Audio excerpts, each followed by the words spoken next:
Hola, ¿qué tal? Muy buenas tardes. Bueno, ¿cómo está? Hoy el auditorio del espacio de Telefónica abarrotado, no es para menos, porque está con nosotros y está en España y aquí en Telefónica alguien que lo sabe todo, o casi todo, de un personaje del que nos interesa todo o casi todo. Ben Rhodes, asesor del presidente Obama, responsable de seguridad nacional en su administración, y no sé si el orden altera la importancia de las cosas, pero fue el escribidor de la mayoría de sus discursos, por no decir prácticamente todos, salvo alguno, que diría el presidente Rajoy. Rhodes cuenta todo lo que vivió desde el año 2007, cuando ficha por primera vez para las presidenciales de Obama, y cuenta también los 2.920 días que pasó trabajando allí, en la Casa Blanca. Por sus manos, ahora las vemos unas manos normales, incluso con anillo de casado, se casó durante todo el tinglado de la Casa Blanca. Por sus manos han pasado los asuntos más interesantes de los últimos años, los más trascendentales, desde la intervención militar en Libia, la guerra de Siria, la captura de Bin Laden, que él vivió en primera persona, una de las pocas que ha visto las fotos de Bin Laden una vez capturadas, o el deshielo, las relaciones con Cuba, que dirigió personalmente por encargo del presidente. Bueno, estamos aquí, a mí me gusta mucho más el face to face, el mirarnos a los ojos, pero tenemos que estar en Twitter con el hashtag El Mundo Tal y Como Es, Wi-Fi, visitantes, estamos en Telefónica, solo faltaba, password Arqueo 2019. Conectaos. Todo lo que creáis que merece la pena contar, que merece la pena difundir, hacedlo, porque estamos en una super tecnológica en la que merece la pena que difundáis lo que diga Ben Rhodes. Welcome, Mr. Rhodes. Thank you very much for being with us. Gracias por estar con nosotros esta tarde, señor Rhodes. 517 páginas que construyen uno de los mandatos más apasionantes de Estados Unidos, en los que usted estuvo ahí, en primera línea. Yo no me quiero enredar con los preámbulos de las presentaciones, que creo que siempre son realmente tediosos para el público, y voy a empezar con una pregunta directa. Usted ha escrito un libro que se titula nada más y nada menos que El Mundo Tal y Como Es. ¿Cuánto ha cambiado el mundo desde que Obama no está? Well, the world has changed a little bit. Bueno, el mundo ha cambiado un poquito más de lo que me gustaría en realidad desde que Obama fue presidente. Una de las cosas de las que uno se da cuenta cuando está en este tipo de trabajos es que la historia no termina después de los años de cargo, digamos, de presidente.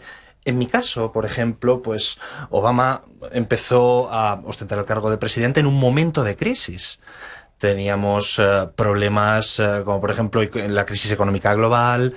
Entonces era todo era un lío, la verdad, y pasamos muchísimo tiempo tratando de solucionar todo este lío, restablecer la economía de los Estados Unidos, que las tropas en los Estados Unidos salieran de estas guerras que hemos comentado, se había ignorado el cambio climático. Entonces las preocupaciones es que bueno, pues también el siguiente presidente de los Estados Unidos también ha hecho que todo esto fuera un lío.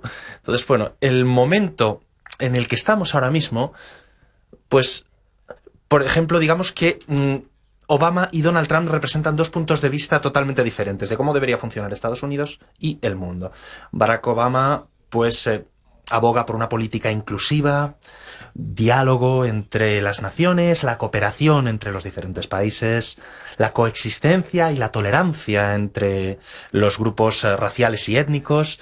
Y esto ha sido una parte de la historia de los Estados Unidos durante mucho tiempo. Y Donald Trump representa lo opuesto, representa una política de división y culpa a otra gente de los problemas que tiene la sociedad. Y bueno, esto también ha sido parte de la historia de los Estados Unidos, sin duda. Entonces, hay una elección muy clara para la sociedad, digamos. Y mi esperanza es que en las próximas elecciones en los Estados Unidos, pues la gente rechace la marca Trump, el estilo de hacer política de Donald Trump. Hemos visto que las cosas pueden cambiar muy rápidamente, pues, de Barack Obama a Donald Trump. Y esto también pues, nos dice que las cosas también pueden volver a lo que eran muy rápidamente, y esto es lo que yo espero. Constantemente a Trump, claro, yo la tenía esta pregunta casi para el final, pero ¿usted cree que no va a revalidar, no volverá a repetir en la Casa Blanca? La tenía para el final, pero es que me la ha servido en bandeja. I think I obviously didn't think he was going. Bueno, la verdad es que no pensaba que fuese a ganar en 2016, empezando por ahí. No creía que alguien como esta persona podría ser elegido por los estadounidenses en el año 2016. Creía que estábamos mucho más allá de esto como país. Y la realidad es que el cambio de la opinión pública en los Estados Unidos pues no fue tan drástico como el cambio en el liderazgo político. Donald Trump tenía menos votos tuvo menos votos en 2016 que Mitt Romney en el año 2012, cuando era el candidato republicano frente a Obama. Entonces, no fue que hubiera un cambio masivo hacia la forma en la que Trump tenía de ver el mundo, pero lo que Trump sí fue capaz de hacer es lo que, bueno, pues digamos, hacer aparecer a Hillary Clinton como algo nocivo. Es decir, Hillary Clinton tuvo todavía menos votos. Entonces, era o es un presidente bastante poco popular y cada vez está siendo menos popular. Entonces hay elecciones al Congreso en el mes de noviembre y hubo elecciones en noviembre y los demócratas ganaron. Pero no solamente esto, sino que se ha visto que este cambio no ha sido tan grande. Bueno, en el caso de la campaña del año 2008, pues había una gran diversidad, es decir, los afroamericanos, los latinos participaban en la campaña de Obama, los asiáticos. Entonces, en los Estados Unidos, este tipo de política está, digamos, otra vez en aumento, con lo cual, para mí, si los demócratas no se equivocan, como se han equivocado en el pasado, deberíamos ganar estas próximas elecciones. Trump es menos popular que nadie que yo haya visto en mi vida que opte a un segundo mandato, la verdad. Entonces, va a ser complicado derrotarlo en cualquier caso porque ataca a todo el mundo. Entonces, tiene un estilo muy agresivo, es muy bueno a la hora de hacer que los medios miren en la dirección que a él le interesa. Entonces, creo que las cosas deberían funcionar bien para los demócratas en las siguientes elecciones. Perfectamente en las redes sociales, singularmente Twitter.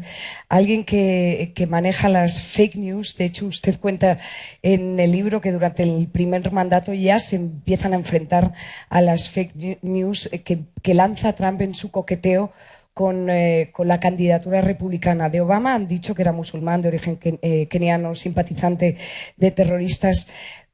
¿Perdían ustedes el tiempo en desactivar las fake news?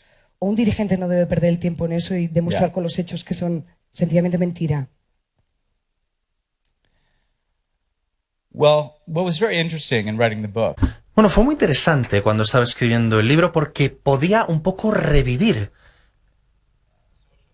cómo las redes sociales crecían y cómo el trumpismo, digamos, crecían a la vez que estas mismas redes sociales. Y lo que describo es que, bueno, en el año 2008, cuando Obama se presentó a la presidencia, teníamos este reto ante nosotros, este reto de que la gente se enviara correos electrónicos entre ellos, ¿de acuerdo? Entonces, pues alguien escribió un correo electrónico diciendo pues que Barack Obama era un musulmán secreto que había nacido en África. Entonces esto se reenviaba. Entonces era un problema al que, bueno, del que teníamos que informar a nuestros seguidores. Es decir, que había que tratar de rechazar todas estas fake news sobre Obama. Pero las redes sociales en aquel momento, digamos, funcionaban por correos electrónicos. Después llegó Twitter, llegó Facebook. Entonces se comparten historias, se comparten tweets. Entonces estos elementos de nuestra política, de nuestra sociedad, pues digamos que estábamos un poquito detrás, entre bambalinas, pero entonces pasaron a estar delante.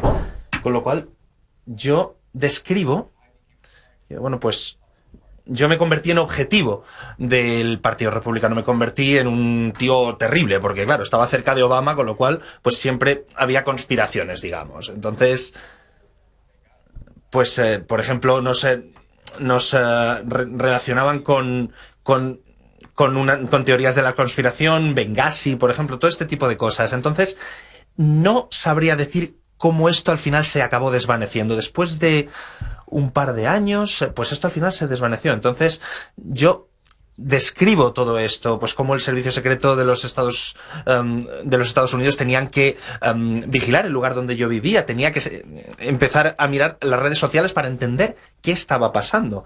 Entonces vi este gran volumen de comentarios, entré en Twitter y había miles de personas que me estaban atacando.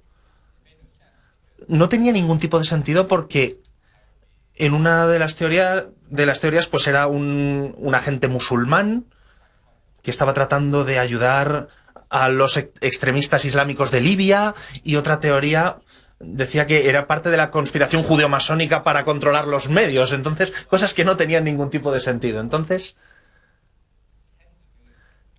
esto, al final, decenas de miles de personas estaban consumiendo esto como noticias, digamos. Entonces, yo como responsable de comunicación, pues hablaba con el New York Times, con la CNN, pero mucha más gente estaba recibiendo estas noticias, pues, de este tipo de redes sociales, noticias sesgadas, de la Fox, por ejemplo. Entonces, un tercio de los estadounidenses podían vivir en una realidad paralela, digamos, porque esto era lo que estaban leyendo. Entonces, así es como Donald Trump ha llegado donde está. Es decir, Donald Trump es imposible sin estos cambios en redes sociales. La gente se pregunta cómo la gente puede respaldar a Trump cuando está mintiendo todo el rato. Bueno, pues viven en una realidad donde él no está mintiendo. Entonces, es culpa de otro, ¿de acuerdo? Es culpa de una tercera persona. Entonces, para mí, esta evolución y cómo la gente obtiene esta información es el hecho de abrir la puerta a estas fuerzas oscuras, digamos, en política. Y esta es la forma en la que pues Trump ha terminado siendo presidente. Todo el rato hablando de Trump, porque se trata de que también hablemos de Obama, pero ¿recuerda usted en su libro una interesante columna publicada en The New York Times que decía lo siguiente? Los liberales, seguro que usted la recuerda, habíamos olvidado lo importante que es la identidad para la gente, que habíamos adoptado un mensaje que no se diferenciaba en absoluto de Imagine, de John Lennon, y nos habíamos dedicado a pregonar un globalismo cosmopolita que ya no llega a la gente. Me parece casi visionario, ¿no? El presidente Obama se pregunta, quizá la gente solo quiere dar marcha atrás y volver a su tribu. Eso explica, en cierto modo, el triunfo de Trump. Él les ofreció una tribu a la que volver, más allá de todos estos aspectos interesantísimos de fake news, Twitter y el uso indiscriminado de las autopistas de la información.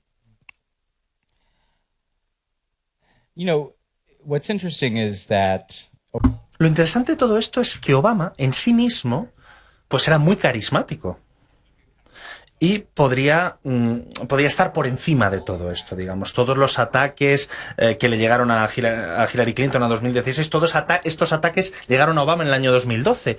Pero gracias a su carisma y a sus capacidades de liderazgo como político, pues podía o pudo ser reelegido. Es decir, podía comunicarse por encima de toda esta burbuja, de todo este ruido.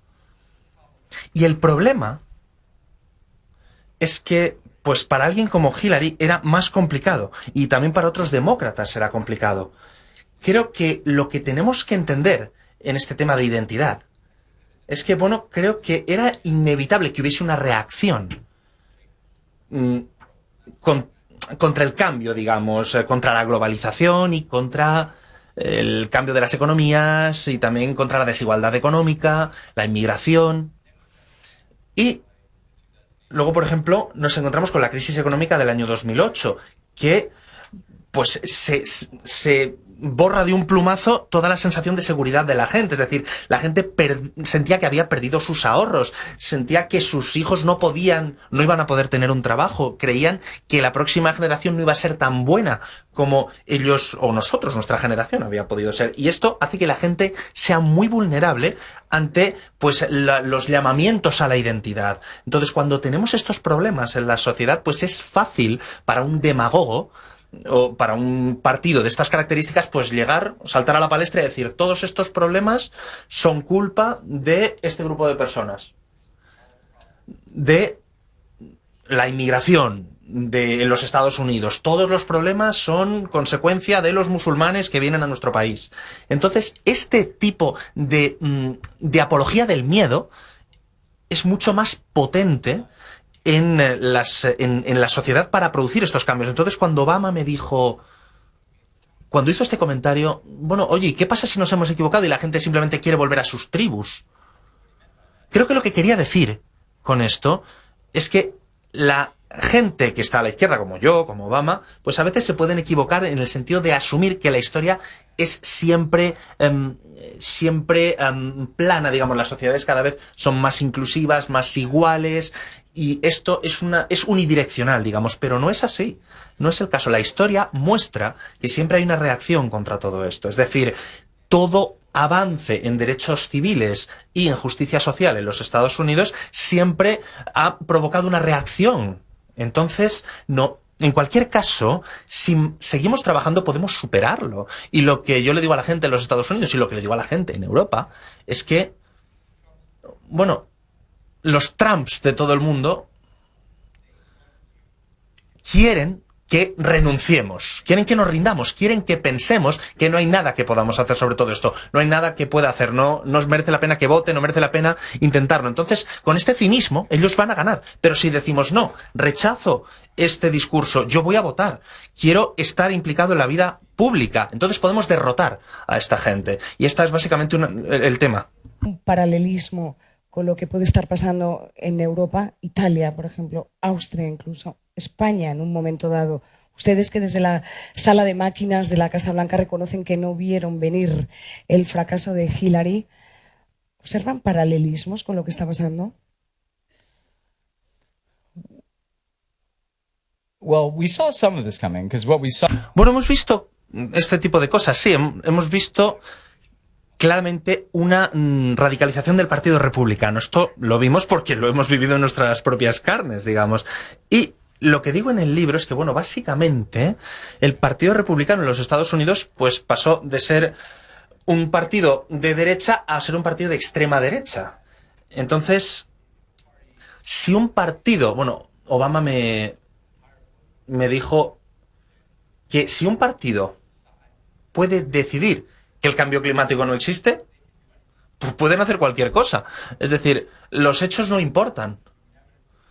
Inevitablemente estamos abriendo la puerta a la teoría de la conspiración y a las fuerzas que han llevado a Trump donde está. Entonces, vimos este cambio porque tuvimos que ver a este cambio de la estructura de los republicanos. Es decir, francamente, lo que decimos en el libro es que creemos que todo esto se vio también en parte basado por la raza, digamos. El hecho de tener un presidente negro despertaba ciertas reticencias entre partes de la sociedad. Entonces, es decir, pues si dicen que no había nacido en los Estados Unidos, había nacido en África, pues no sé qué importancia puede tener esto. Entonces, para mí, este cambio en el Partido Republicano, pues vimos que Hillary lo podía haber solucionado, con lo cual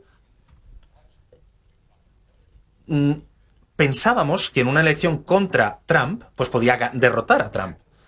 Y creo que ha pasado exactamente lo mismo en Europa. Todos los países tienen circunstancias diferentes, pero la amenaza común es que el tipo de política de extrema derecha que dice tenemos que volver a algo que hemos perdido del pasado, tenemos que romper las instituciones que hacen que las naciones estén juntas, ya sea la Unión Europea u otro tipo de organismo. que los inmigrantes son culpables de muchísimos problemas a los que nos enfrentamos. Es decir, el mensaje es un poquito diferente en todos los países, pero tiene un poquito esta misma base, ¿no? Entonces, en el caso de Alemania, por ejemplo, el mensaje tiene que ver con los refugiados sirios. En Francia, el mensaje tiene que ver con los inmigrantes, pero también con la desigualdad económica. En el caso de España, con Vox, pues puede tener que ver con los separatistas, con los inmigrantes, pero la amenaza o el hilo común, digamos, es movilizar a la gente con un discurso de miedo. Es decir, que los problemas de la sociedad son culpa de otro. Entonces, existe este hilo conductor, digamos, que creo que no puede infraestimar. Y Obama, según su libro, elogiaba mucho a Angela Merkel. Incluso llega a decir en algún momento que son amigos. ¿Es posible tejer ese tipo de alianzas, de complicidades entre dirigentes del máximo nivel como pueden ser ellos dos? Yeah, I mean, I think what's so interesting about Sí, lo que resulta interesante en el caso de las relaciones que tenía Obama con otros líderes políticos es ver que estaba un poco nadando contracorriente, ¿no? La tendencia en la política global era cada vez hacia este populismo exacerbado, ¿no? Y este nacionalismo. Y tanto él como Merkel eran los únicos líderes que estaban tratando de luchar contra esta tendencia. Entonces, Merkel no era perfecta, pero lo que estaba tratando de hacer, y lo que está, y ha estado siempre intentando hacer, es pues desarrollar la idea de Europa, de la Unión Europea, ante estas fuerzas que están surgiendo ahora mismo. Es decir, tratar de establecer alianzas con los Estados Unidos, alianzas con Estados Unidos y Europa, pues ante las amenazas, pues a lo mejor a veces de Rusia u otro tipo de países. Es decir, una cosa que comento en el libro es que Obama, como vio estas tendencias, empezó a dar charlas en Europa sobre la idea de la Unión Europea, la idea de Europa en Bruselas, en Hannover, en Alemania, en Estonia, y hablaba pues sobre el hecho de que en el caso de todos los problemas en Europa pues no deberíamos dar por sentado que hubiera 7 años de paz. Es decir, esto es un milagro en la historia de la humanidad. No demos por sentado los problemas económicos. Es decir, esto no es algo que tenga por qué suceder, ¿de acuerdo? No nos resignemos. Hay grandes problemas que hay que abordar, pero es mejor trabajar desde dentro, desde el éxito de la Unión Europea. Es decir, es mejor abordar estos fallos sin romper la Unión Europea. Y lo interesante es que Matteo Renzi y Merkel we are already breaking it by ourselves as Europeans, right? Sí, bueno, decían, bueno, pues gracias por el discurso.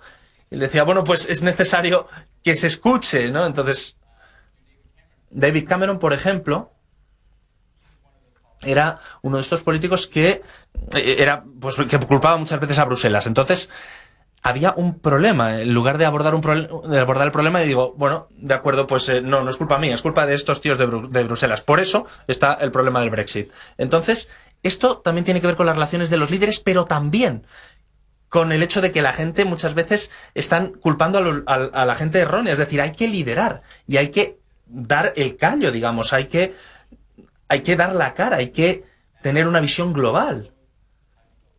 Entonces, se trata de cómo se crea cooperación, pero también apoyo en nuestros propios países. Como es de Editorial Debates, rabiosamente sincero. Y se lo he dicho antes a Ben Rhodes, si algo lo diferencia de pues las memorias de un político, es que el político siempre va a tratar de quedar fenomenal, ¿no?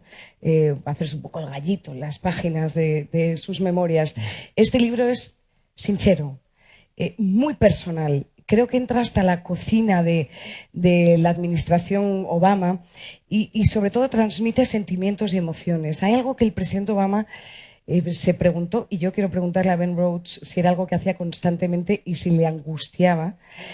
Él se preguntaba, ¿qué pasaría si estuviéramos equivocados? Él lo ha dicho antes.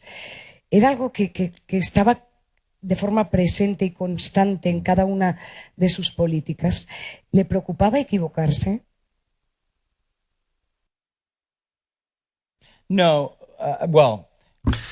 Bueno, creo que hay que separar las cosas. En primer lugar,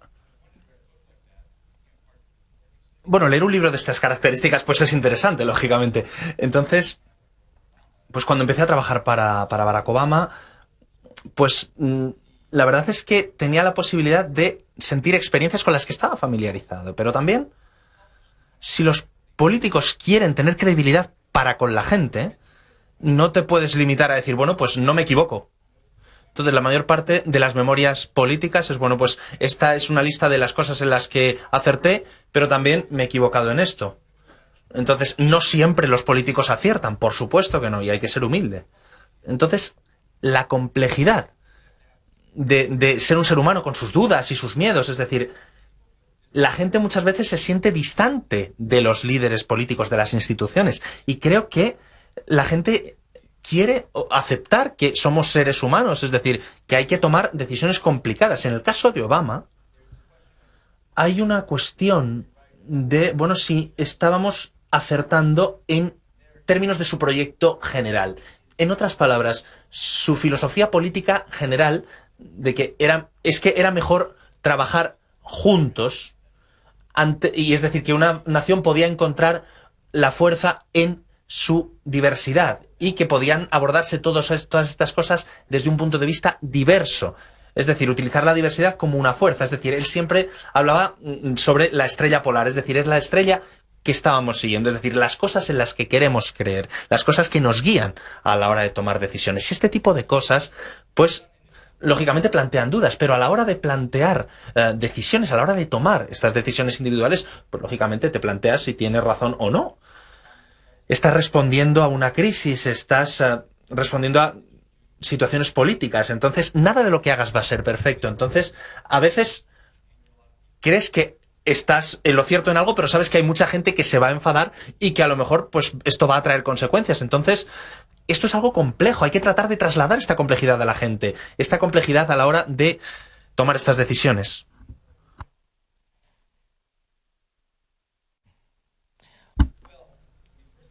En primer lugar, cualquier cosa que hagamos, bueno, una de las cosas que he aprendido de Obama es que es necesario ser consciente de la historia cuando se toman decisiones. Uno de los motivos por los que, bueno, y esto lo describo en el libro, uno de los motivos por los que empezamos con el tema de las negociaciones con Cuba, bueno, pues esto lo hicimos porque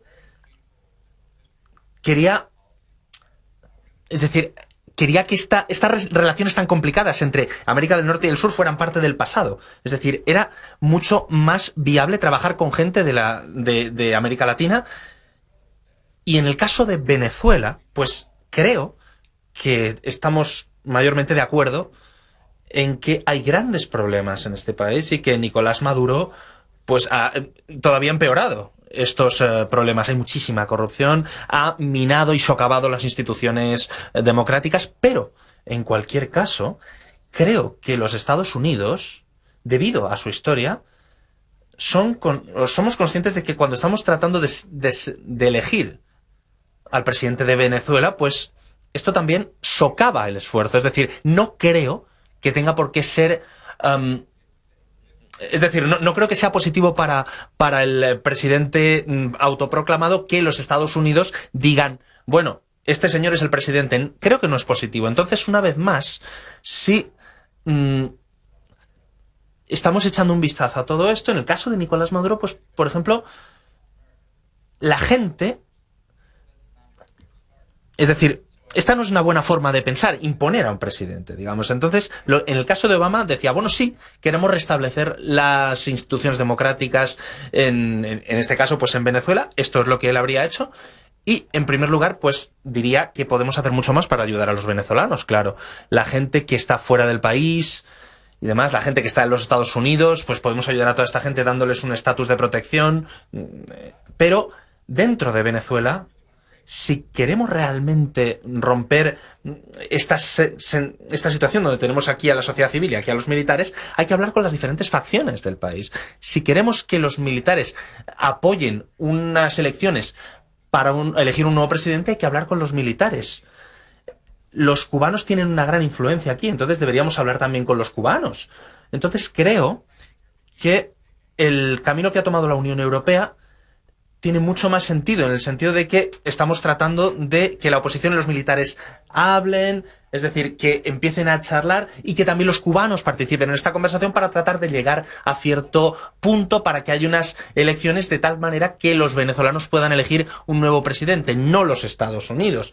Esto es complicado. No estoy queriendo decir que esto sea fácil, pero una vez más, me preocupa la dirección de la política de los Estados Unidos y también creo que la política importa, por supuesto, y a Donald Trump no parece preocuparle la democracia en ningún sitio del mundo, salvo en Venezuela y en Cuba, con lo cual esto también socava su credibilidad cuando habla de libertad y democracia para los venezolanos. Es decir, no parece que lo quiera para nadie más que para esta gente. Y la gente lo sabe, la gente no es tonta. Y se necesita más credibilidad, se necesita más diálogo y se necesita ser conscientes de la historia. En algún momento del libro dice, el diálogo no es un premio. Reivindica permanentemente el diálogo con los estados, el diálogo interno, el diálogo. Rhodes, antes de desempeñar un cargo en la administración Obama, fue, como les decía al principio de todo, escribidor de discursos, algo creo que apasionante para cualquiera. Para eso le fichan, de hecho, en las primeras presidenciales del presidente.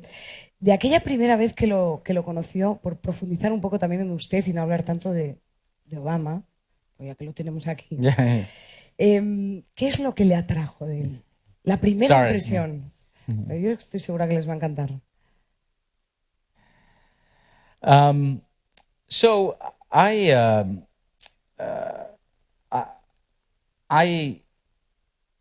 was 29 years old. Bueno, yo tenía 29 años y había entrado en el mundo de la política debido a los ataques del 11S. Fui testigo de estos ataques, entonces algo me dijo que quería implicarme en todo esto. Me fui a Washington y durante 7 años trabajé en una comisión que investigó los ataques del 11S y después en una comisión que estudió la guerra de Irak, y lo que aprendí es cuánto se han equivocado los políticos, cuántas decisiones equivocadas han tomado. Entonces quería a alguien nuevo, quería a alguien que digamos, pusiera todo patas arriba, y este es el momento en el que llegó Obama.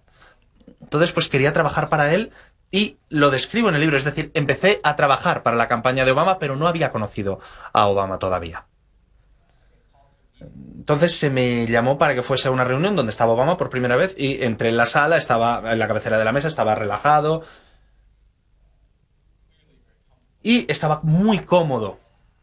Y tenía todos sus asesores y estaban debatiendo si deberían votar o no una enmienda en el Congreso. Es decir, algo que se iba a votar en el Congreso. Y todo el mundo le estaba diciendo que debía votar a favor de esta enmienda, porque si no votaba, decían, bueno, pues se te va a atacar por no financiar al sector militar. Es decir, se te puede atacar por esto. Y él...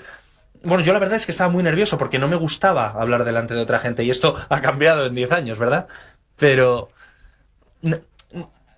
yo no quería hablar, pero Obama tenía la costumbre de saber lo que pensaba todo el mundo que estaba en la sala. Entonces, después de un ratito, me dijo, ¿tú? ¿Qué piensas tú? Y bueno, antes de responder me dijo, ¿y quién eres? Entonces, pues la verdad es que me asusté un poquito. Y le dije, bueno, pues oye, soy Ben. Entonces, como estaba tan nervioso, pues decidí preguntar para que no tuviera que hablar durante un ratito, para que nadie supiera que estaba nervioso. Entonces dije, bueno, entonces usted se opone a la guerra de Irak, ¿verdad? Y dijo, sí, claro. Y usted se opone a esta política de Bush, ¿verdad? Y me dijo, sí, claro. Y le dije, vale, y usted tiene el plan que va a retirar las tropas de los Estados Unidos y que va a haber un cambio en todo esto, ¿verdad? Y dijo, sí. Entonces empezó a decir, bueno, pero ¿dónde quieres llegar con todo esto? Y le dije, vale, entonces ¿por qué vas a votar a favor de algo que no tiene el objetivo que tú tienes, sino todo lo contrario? Entonces era algo muy evidente, pero a veces en política pues la gente tiene un poco la mente obtusa y no ve este tipo de cosas. Entonces dijo, vamos, venga, pues vamos adelante. Entonces al final acabó votando en contra y vino y me dijo, oye, muchas gracias, de verdad. Entonces creo que esto mostraba que Obama y yo estábamos un poquito frustrados con las reglas no escritas de la política. Es decir, no... Incluso aunque creas en algunas cosas, a veces no vas a hacer gala de esta posición si sabes que te van a criticar. Esto es algo que no nos gustaba, con lo cual, para mí, ya desde el principio, pues pude ver que esto es algo que no preocupaba a Obama. Es decir, él no estaba asustado o preocupado de su manera de pensar, aunque pudieran crear controversia. Es decir, si él quería cambiar algo, no iba a votar en contra de sus propias convicciones. Entonces, este fue el principio, digamos, de este viaje. A la hora de escribir, ¿eso se consigue alguna vez?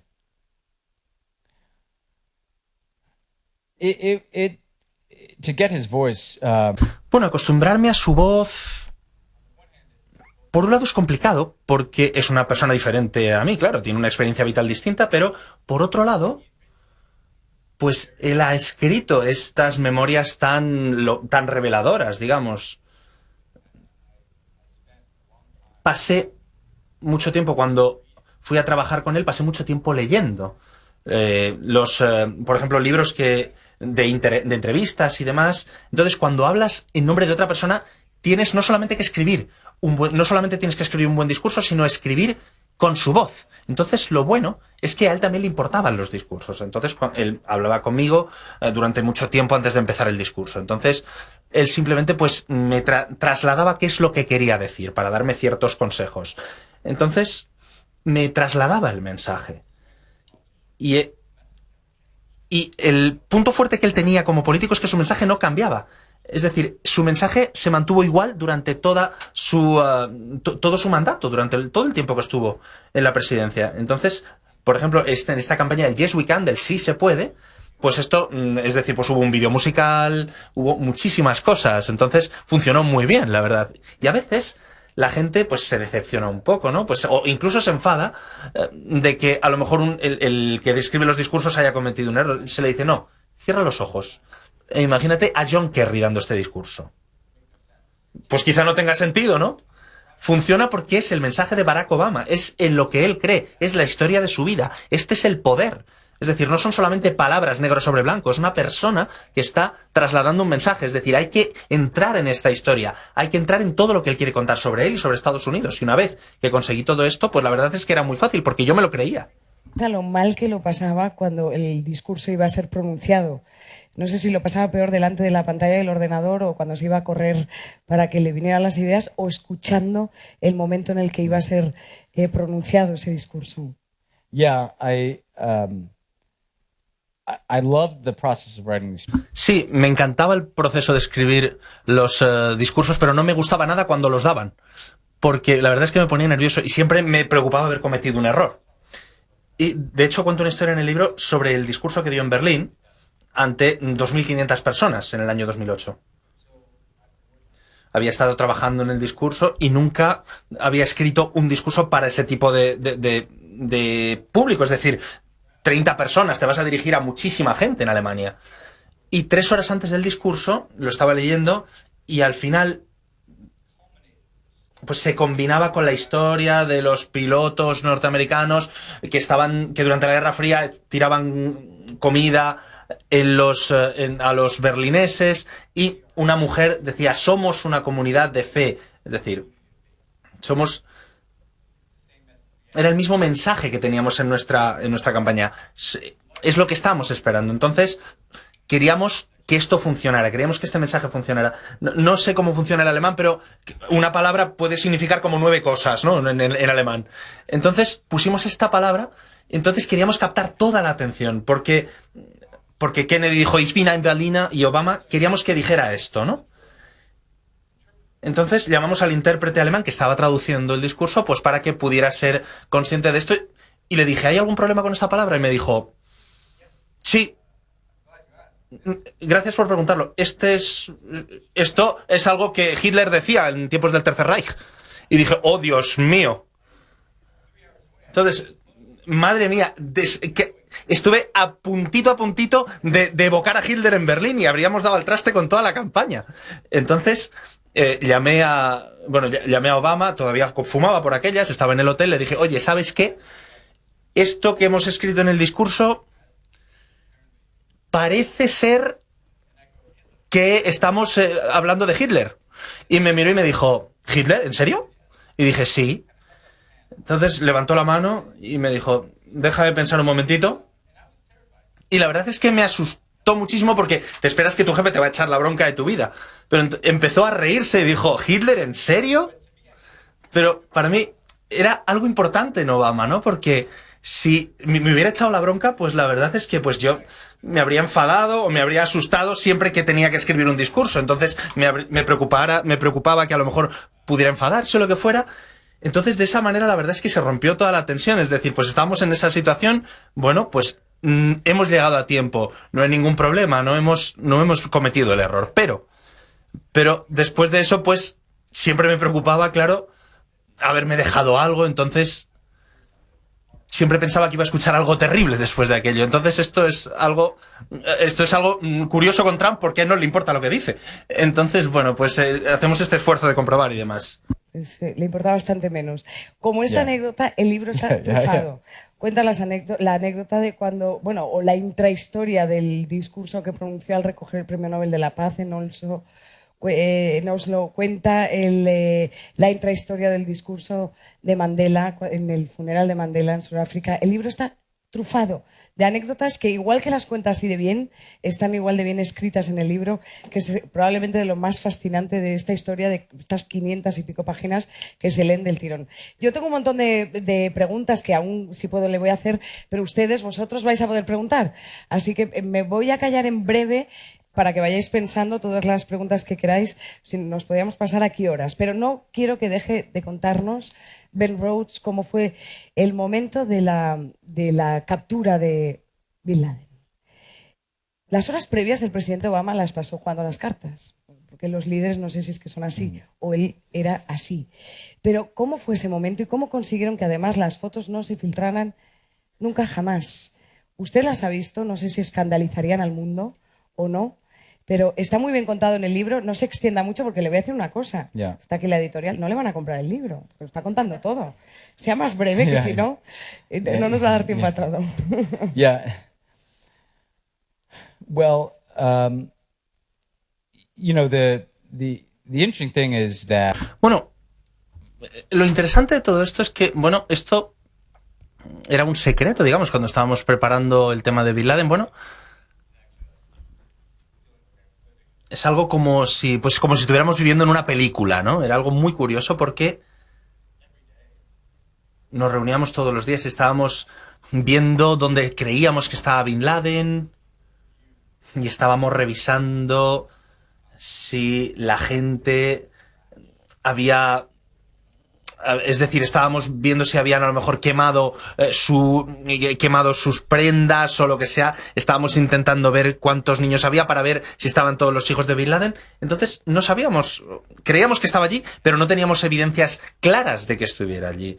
El número de mujeres y niños pues se ajustaban al número de esposas y de hijos que tenía, y también el servicio de inteligencia dijo que los mensajeros estaban llevando mensajes allí. Entonces podíamos ver a una persona que siempre estaba por allí, con lo cual no lo sabíamos en cualquier caso, no estábamos 100% seguros. Entonces el motivo para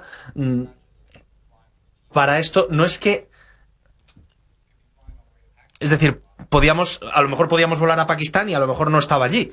Con lo cual teníamos que prepararnos para todo esto. Entonces teníamos que prepararnos para diferentes escenarios. Entonces, ¿qué pasa si no está allí? ¿Qué pasa si no está en Pakistán? ¿Qué pasa a lo mejor si el helicóptero se cae? Yo qué sé, un montón de cosas.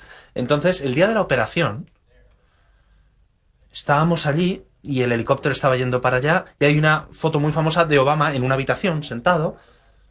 Entonces yo estaba muy nervioso, la verdad. Estaba fuera fumando. Y si hubiera sabido cuán famosa si hubiera hecho esa foto, la verdad es que me habría quedado en la sala y habría saludado. Pero cuando escuché esta noticia, digamos que, bueno, Bin Laden está aquí, hemos matado a Bin Laden y no hemos matado a nadie más. Entonces, hemos salvado al resto, nos hemos llevado a Bin Laden en el helicóptero. Recuerdo salir y me sentí como, bueno, hay muy pocas cosas en el gobierno que van como tú has previsto, y esto fue perfecto. La verdad, después de los ataques del 11S, pues pensé que esto era una sensación de que, bueno, quería estar solo, era una cosa muy rara, es decir, sabía algo que solamente 20 personas más del mundo sabían, es decir, sabías que en unas cuantas horas se iba a tratar de encontrar a este criminal. Entonces, cuando escribía este discurso y estabas hablando de las fotos, pues la verdad es que me preocupaba, ¿no? Porque como responsable de comunicación me preocupaba que pudiera haber teorías de la conspiración, de que pues Bin Laden no lo hubieran matado, que nos lo hubiéramos inventado. En el caso de Pakistán, por ejemplo, en Oriente Medio, pues las teorías de la conspiración son muy comunes. Entonces, pues hicimos todo lo que pudimos para probar que era Bin Laden. Es decir, hicimos pruebas de ADN, hicimos reconocimiento facial. Pero teníamos estas imágenes. Sí, creía que teníamos que publicarlas. Y una de las reuniones más raras en las que estuve en el gobierno, al día siguiente, pues los militares básicamente tenían un álbum de fotos con todas estas fotos del cuerpo, del cadáver. Y una de las primeras cosas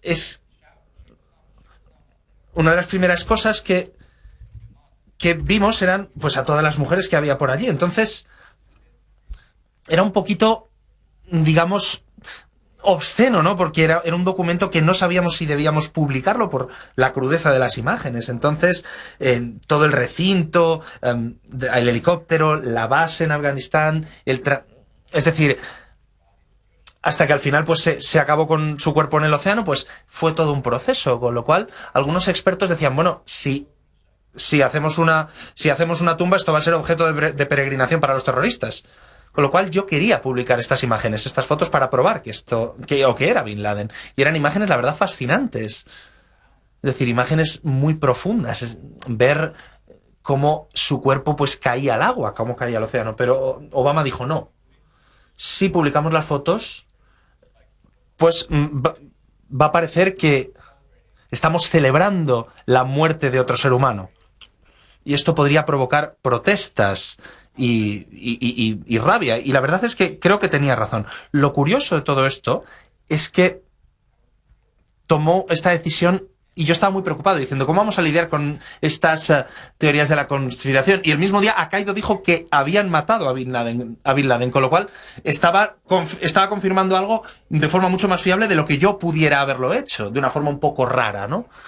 Entonces, pues no sabemos lo que hubiera pasado si lo hubieran negado, pero bueno, estaban confirmando que se había matado a Bin Laden. Entonces, fue una experiencia extraordinaria, el hecho de vivir dentro de algo secreto.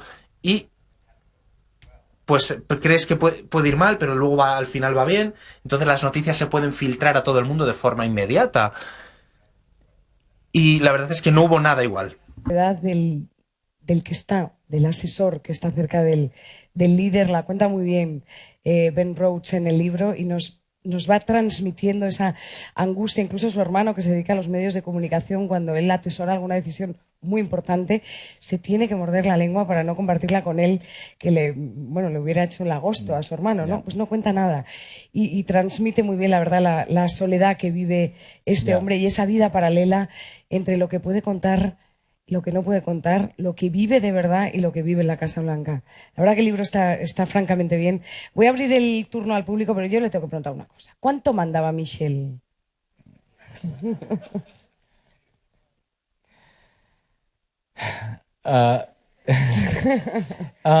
Aquí en España, ¿sabe? La mujer del presidente, se llama Begoña, mandaba muchísimo. Ordenó cambiar los colchones del Palacio de la Moncloa. Fue la primera decisión que tomó el presidente del gobierno. No sé. Well, Michelle was certainly in charge. Bueno, la verdad es que, era una persona que en casa pues podía, digamos, pues mandar como todo el mundo, igual que Obama. Entonces, Obama daba mucha importancia a su familia, esto es verdad. Pero Michelle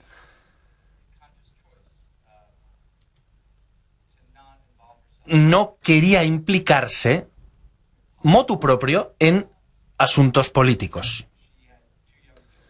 Tenía 2 hijas pequeñas y creía que la necesitaban a ella más que estar o que formar parte de la política, o que más que asesorar a su marido en política exterior. Entonces, eso iba a ser, digamos, parte de mi cometido. Es decir, ella quería estar un poquito más visible para el tema de fomento de la educación, fomento de la buena alimentación, pero la verdad es que era una mujer muy poderosa por propio derecho, y creo que era algo bastante complicado para ella. Ella escribe sobre esto en el libro, el hecho de ser una mujer de tanto éxito por derecho propio. Y renunció a su carrera profesional, digamos, cuando estaba en su máximo esplendor, para respaldar las ambiciones políticas de su esposo y para, digamos, criar a sus hijas. Entonces, solíamos bromear un poco con que... Bueno, le dije a Obama un día, bueno, pues estoy un poquito quemado, creo que me voy a marchar. Me dijo, no te puedes ir. Le dije, vale, bueno, gracias. Entonces, Michelle normalmente decía que éramos dos personas que queríamos marcharnos de allí constantemente, pero bueno, creo que para ella fue un reto mayúsculo el hecho de desempeñar todos estos papeles. Es madre, es una figura pública, es embajadora de todas estas causas sociales. La verdad es que hacía su trabajo de forma extraordinaria, y a veces se enfadaba incluso más que Obama sobre diferentes ataques. Por ejemplo, Obama, la verdad es que era una persona con un carácter muy plano, pero cuando Michelle veía temas racistas o aspectos relacionados, injusticias y demás, pues se enfadaba mucho, pero tenía la sensación de que tenía que contenerse, que no podía responder a todo. Entonces, recuerdo cuando estaba en el último vuelo, en el Air Force One, después de la inauguración del mandato de Trump, fuimos a California, y casi inmediatamente como que se dejó caer sobre el sofá y empezó a llorar. No es que estuviera triste, sino que era como 8 años de caminar por la cuerda floja, digamos. Y después vemos que, como si no hubiera servido para nada, porque hemos vuelto atrás. Entonces, en cierto modo, esto fue todavía más complicado que para Barack Obama, porque ella tenía que desempeñar todos estos roles. Turno al público. Mientras van pasando los micrófonos, ¿a Obama lo vio llorar alguna vez? Yes, he actually... Sí. Llora más de lo que puedan pensarse. Sobre todo cuando hay cosas que tienen que ver con niños. Bueno, no sé si os acordáis de que hubo un tiroteo en Connecticut donde murieron 20 niños. Estuvo llorando todo el día, porque pensaba en sus hijas, lógicamente. Entonces, la verdad es que se rompió. Entonces, describía el hecho de ser padre en formas muy potentes. Es decir, bueno, tener hijos es como ver cómo tu corazón está caminando a tu alrededor. Entonces, creo que son cosas bastante precisas. Entonces, siempre que veía a niños sufrir, pensaba en sus hijas.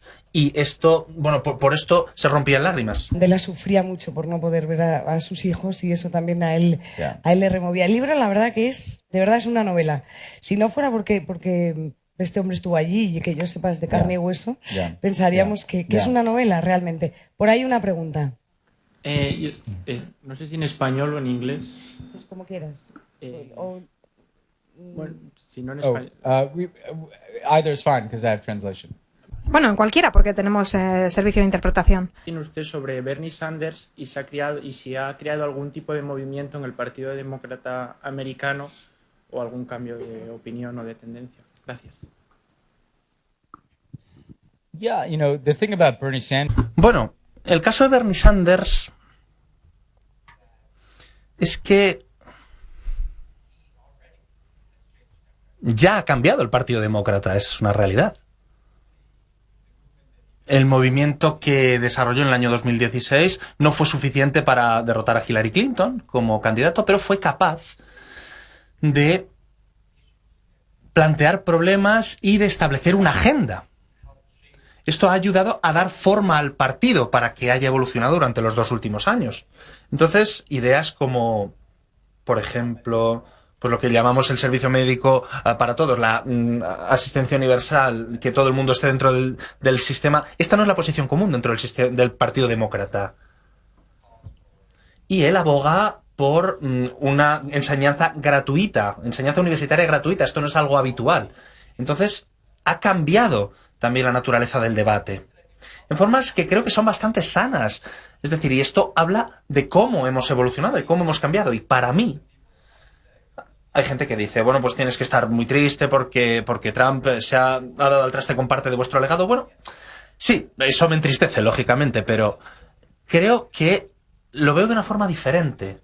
Porque si analizamos el plan sanitario de Obama, pues él tenía un plan que ampliaba drásticamente el servicio sanitario con más de 20 millones de personas que pudieran acceder a este servicio sanitario. Entonces, podías quitarte tu plan de seguros. Entonces, como dio este paso, Bernie Sanders y otros dijeron, bueno, pues vamos hacia un plan realmente de sanidad universal. Y esto es como se produce el cambio. Es decir, das un paso, alguien viene y te dice, oye, vamos un poquito más allá. Y esto es un poquito como por ejemplo, otros casos de otras personas. Es decir, se ha luchado contra el cambio climático. Obama lo hizo, invirtió en nuevas energías, invirtió en vehículos más eficientes, invirtió en diferentes planes de acción. Y ahora mismo, pues Bernie Sanders pueden decir, bueno, pues vamos a transformar toda esta economía para tener en cuenta el cambio climático. Entonces, para mí, Bernie es parte del siguiente paso. Digamos, Obama movió la pelota hasta aquí y ahora tenemos que moverla todavía más allá. Entonces, creo que el hecho de que la gente joven se implique en la política es algo que Bernie y Obama consiguieron. Entonces, esto va a ser muy importante de cara al futuro, por supuesto. Entonces, los demócratas siempre están buscando caras nuevas. Digamos, ¿quién es el próximo salvador? Entonces, creo que Bernie va a ser una voz muy autorizada y muy potente en todos estos debates.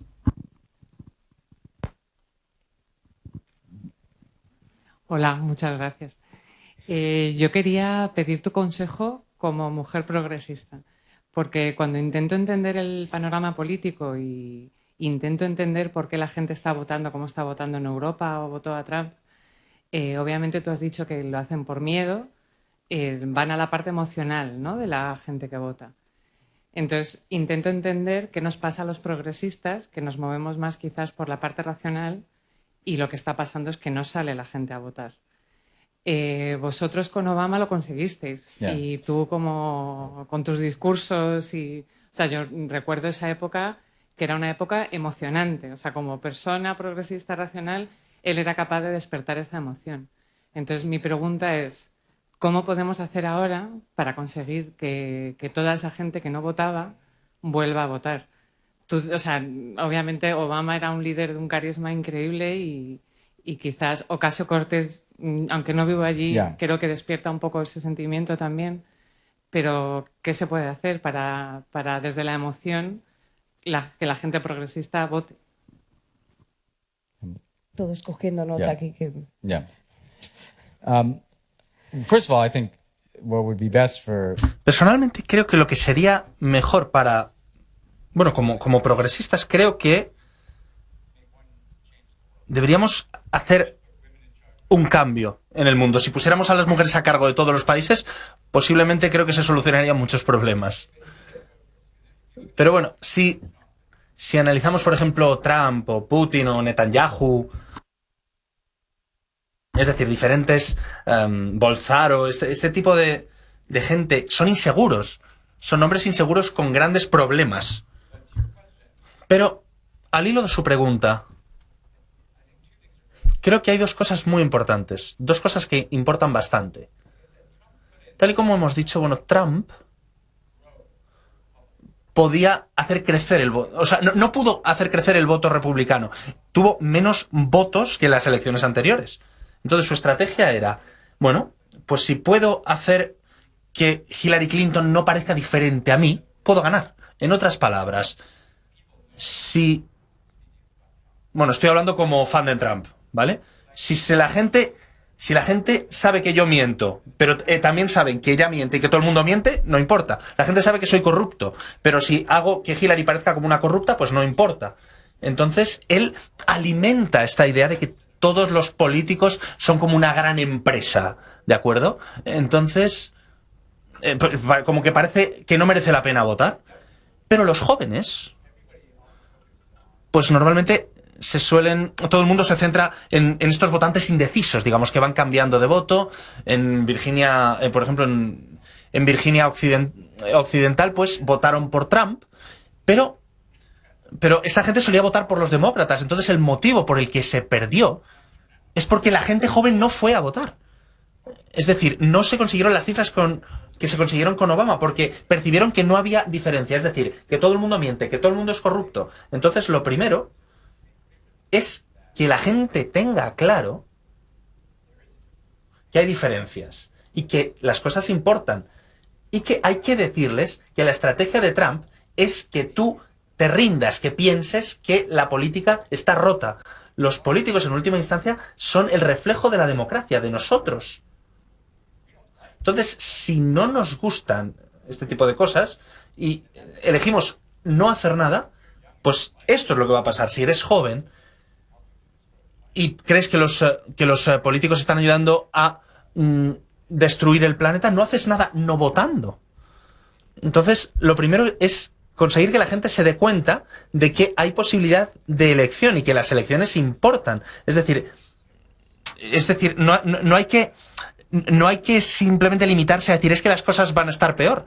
Entonces, esto es importante. Y en segundo lugar, hay que hacer que la gente crea que hay muchas formas diferentes de implicarse. Es decir, mucha gente me ha dicho, bueno, pues ¿cómo puedo hablar con los jóvenes sobre esto? Y bueno, yo diría, pues lógicamente, lo más importante es que hay que votar.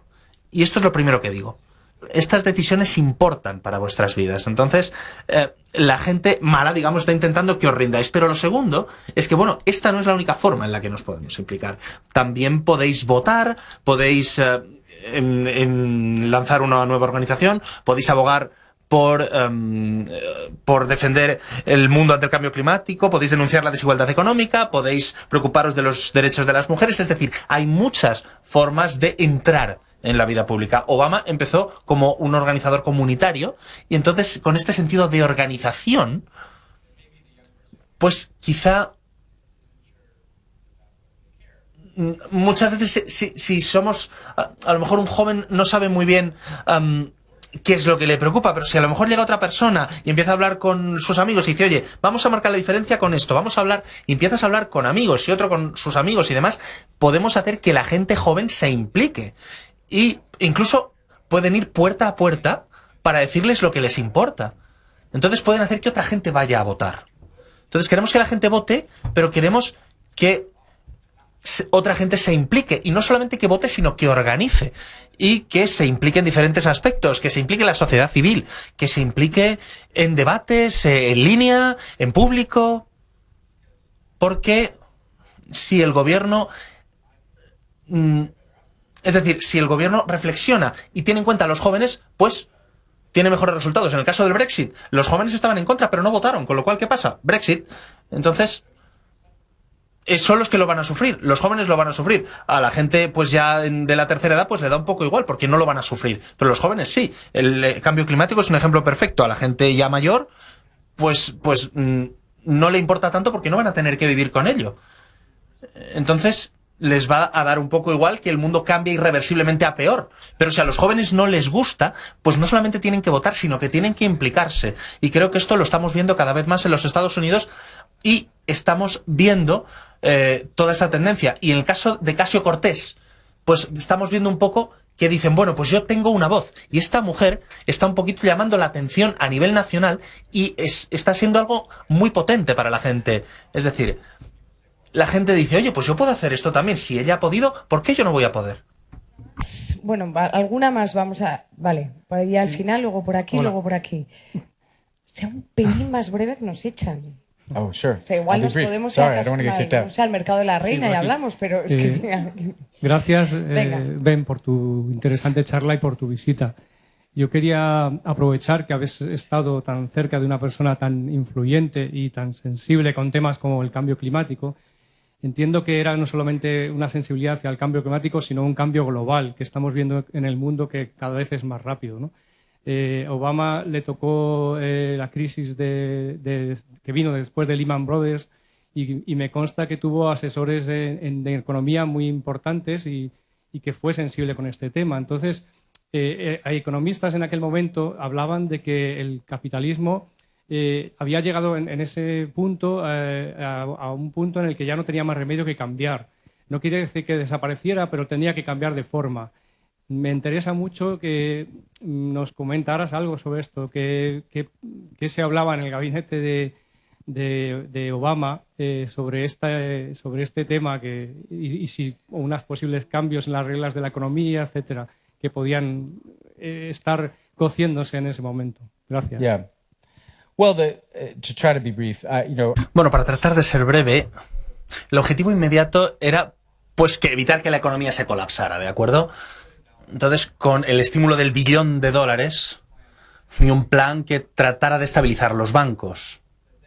Pero después, bueno, esto simplemente era para parar la sangría. Lo complicado era, pues cuando pones todo este esfuerzo en parar esta sangría, pues tienes menos recursos para hacer otras cosas que quieres hacer, claro.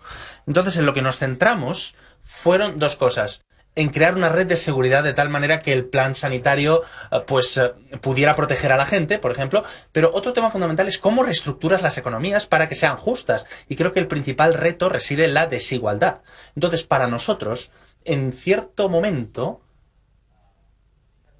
debido a que el control de mayoría republicana no aprobó algunas enmiendas, si hubiéramos podido hacerlo, pues habríamos dicho, bueno, si podemos hacer que la gente, tanto joven como mayor, puedan adquirir otras capacidades, otros derechos, pues podrían, por ejemplo, ir a la universidad de forma gratuita. Es decir, si queremos que la gente circule, pues tenemos que invertir en infraestructuras.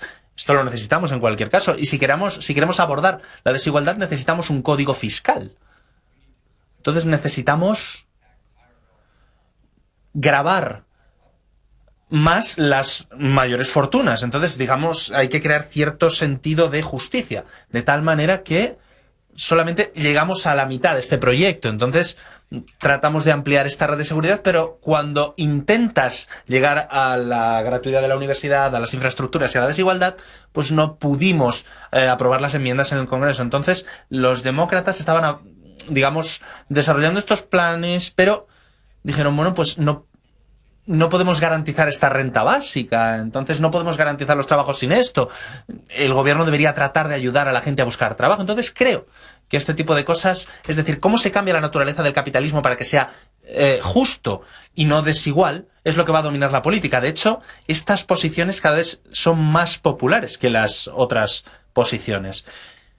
Y en nuestro país creo que hemos visto cómo esto ha dado forma a las posiciones de los candidatos demócratas. Ha dicho usted antes cómo conoció a Obama, que pedía opinión a todas las personas que tenía en la sala. ¿Usted como asesor siente que su opinión fue valorada o a la hora de tomar una decisión importante, qué peso tenía la opinión de los asesores en Barack Obama? Porque al final la decisión era suya.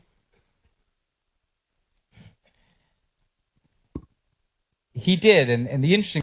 Sí, y lo interesante es que quería una miscelánea de asesores, entonces siempre creaba un equipo que tuviera diferentes puntos de vista, ¿de acuerdo? Había gente pues que era mayor, con más experiencia, gente con más joven y con nuevas perspectivas. Pues gente que a lo mejor pues podía tener una tendencia, gente que era un poquito más precavida, gente que era un poquito más, digamos, alocada, por llamarlo de alguna manera. Entonces quería todas las perspectivas para poder tomar una decisión informada. Él nunca sabía si estaba solamente tomando... Tú nunca sabías si estaba tomando solamente tu consejo, pero él escuchaba todo y él luego decidía, vale, he escuchado todo y tomo mi propio camino. Y creo que esto es algo bastante importante en materia de liderazgo. Es decir, esto, digamos, te anima a dar tu punto de vista porque sientes que eres importante. Y quería ver cómo funcionaban los diferentes argumentos, él planteaba preguntas y podía exponer, pues oye, si tu argumento no era bueno, pues te lo iba a rebatir, te decía, oye, entonces, ¿por qué me estás diciendo esto? ¿Cómo podemos hacer que esto funcione? Entonces, de esta manera él decidía qué hacer. Sí, buenas tardes. Me gustaría hacerle una pregunta sobre su papel escribiendo los discursos de Obama. escrito alguno de los discursos más importantes de la historia que hemos vivido, las personas de mi generación. Y bueno, alguien que ha escrito, ¿qué es lo que necesita una persona para escribir estos discursos tan potentes? Bueno, en primer lugar, escribir para alguien como Obama. About, and actually that matters, you know. Bueno, lógicamente, si escribes para alguien en quien crees, pues lógicamente los discursos van a ser mejores. En la vida, pues si trabajas por una causa en la que crees, o una persona para la que crees, o una empresa en la que crees, pues al final vas a hacerlo todo mejor. Entonces, una cosa que suelo decir a la gente que escribe discursos es que un discurso tiene que contar una historia. Y a veces la gente escribe discursos y es los 5 puntos. Es decir, pues vamos a hablar de, pues, oye, de mi programa económico, de cualquier otra cosa. Todos los discursos de Obama eran una historia. Y él abordaba un tema y decía, bueno, ¿cuál es el tema? ¿Cuál es la historia, digamos, de este tema? Entonces, ¿y en qué momento estamos? ¿Cuáles eran las posibilidades que teníamos? Y solamente entonces decía, bueno, esto es lo que voy a hacer y estos son mis 5 puntos. Y el motivo por el que esto es tan importante es que a menudo la historia explica por qué se toman diferentes decisiones. Es decir, hay que dar el contexto. Y esta idea de contar esta historia en un discurso creo que a veces se suele obviar. Y otra cosa que creo que hay que hacer es que hay que pedir a la gente que haga algo. Es decir, muchas veces a los políticos se les olvida pedir a la gente que hagan cosas, que se impliquen, que se preocupen, que cambien sus propias actitudes. Es decir, Obama siempre trataba de implicar a su público en lo que él estaba abogando. Es decir, no solamente era yo, también era él, por supuesto. Y otra cosa es que, bueno, me decía, pues, hombre, estamos contando una historia de Estados Unidos. Todos los discursos lo hacían, todas las políticas, cómo llevamos a cabo todo. Entonces, por ejemplo, tenemos que hablar de a quién representamos, qué son los Estados Unidos. Entonces, la idea que hemos mencionado antes, la coherencia del mensaje, porque la gente no escucha solamente palabras, sino dicen, esta persona es honesta, creo en esta persona, me creo lo que me está contando. Y Obama tenía esta capacidad de ir más allá, de transmitir esta autenticidad, de contar historias de su propia vida. Es decir, pues, ¿por qué me hablas de sanidad? Bueno, pues déjame que te cuente una historia sobre mi familia y sobre el sistema sanitario. ¿Por qué me hablas del cambio climático? Déjame que te hable de mis hijas y del mundo que les vamos a dejar. Entonces, personalizar creo que es muy importante. Una pregunta por ahí, tercera fila. Sí, enhorabuena por el libro y a Sonsoles también por la estupenda presentación. Rapidísimamente, todos llevamos en el móvil un arma de destrucción masiva, porque ahora WhatsApp, hemos visto las elecciones con Bolsonaro. En Europa se han tomado medidas con el Reglamento General de Protección de Datos, pero en Estados Unidos, aunque ha desaparecido Cambridge Analytica, no temen que vuelva a haber otra fake politic, otra utilización del dark marketing. ¿Cómo van a luchar contra esto? Gracias. Yeah. I think it's like one of the scariest things in the world. Creo que es una de las cosas que más miedo da en el mundo actual.